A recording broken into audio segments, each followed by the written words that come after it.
নমস্কার, আমার সারাদিনের টুকিটাকি চ্যানেলে আপনাদের সবাইকে স্বাগত। আজকে আমি রান্না করব ইলিশ ভাপা আর এই দেখুন খোলা চচ্চড়ি। যে সবজির খোলা আমরা ফেলে দিই সেই খোলা আমি আজকে চচ্চড়ি করব। স্কিপ না করে ভিডিওটা দেখতে থাকুন। দিয়ে দিলাম আমি জল,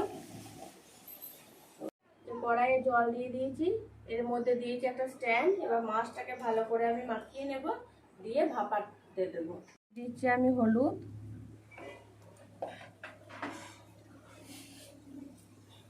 নুন, এই নুন হলুদটা আমি ভালো করে মাখিয়ে নিচ্ছি।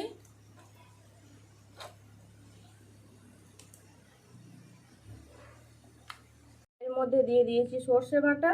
এবার আমি ভালো করে মাখিয়ে নেব, মাখিয়ে নিয়ে এবার ভাপাতে দেবো।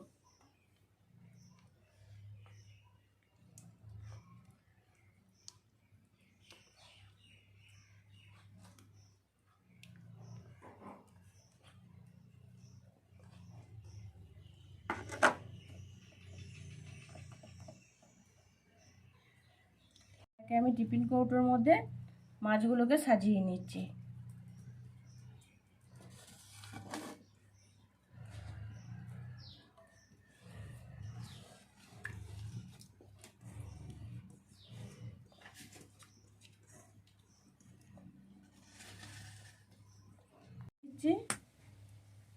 তেলটা একটু পরিমাণে আপনারা বেশি দেবেন। দিয়ে দিচ্ছি পরিমাণ মতো লবণ,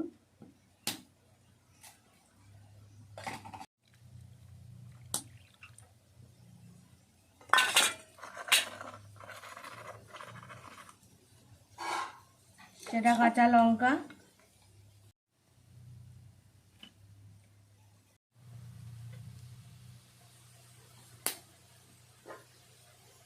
বসিয়ে দিলাম। এবার আমি চাপা দিয়ে দিচ্ছি।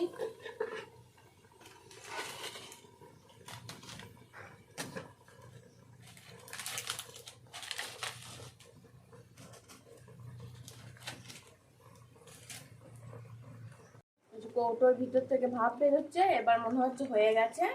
আমি এবার নামিয়ে নেব। এটা করে নিচ্ছি খোসার চচ্চড়ি। সব রকম সবজির খোসা আছে।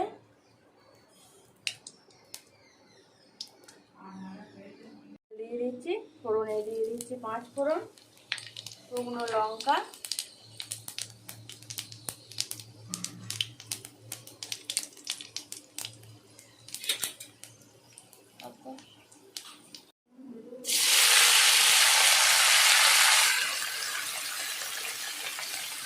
দিয়ে দিলাম হলুদ, নুন,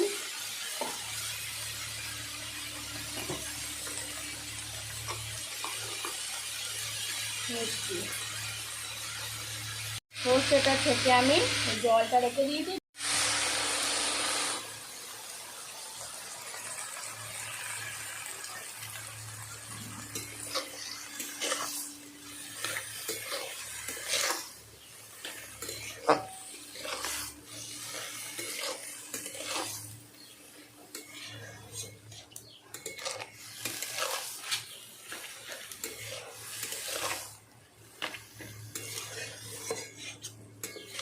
এবার আমি চাপা দিয়ে দেবো।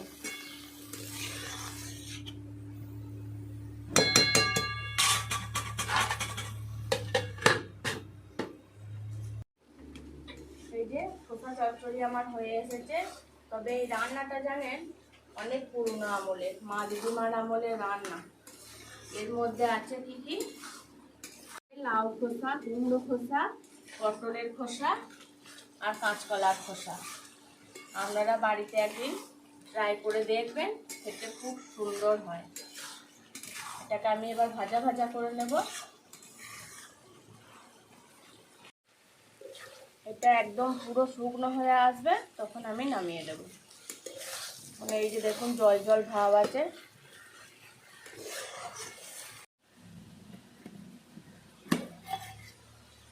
দেখুন কত সুন্দর হয়েছে।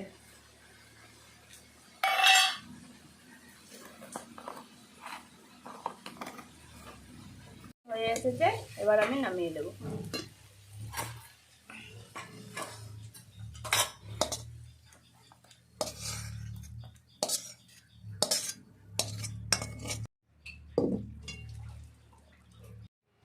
দুটো রেসিপি আমার রেডি হয়ে গেছে। তো ইলিশ ভাপাটা গরম ভাতে খেতে হেভি লাগবে, আপনারা খেয়ে দেখবেন। আর আমার ভিডিও যদি আপনাদের ভালো লেগে থাকে তাহলে কমেন্ট করবেন, ফলো করে পাশে থাকবেন। আবার দেখা হবে নতুন কোনো ভিডিওতে।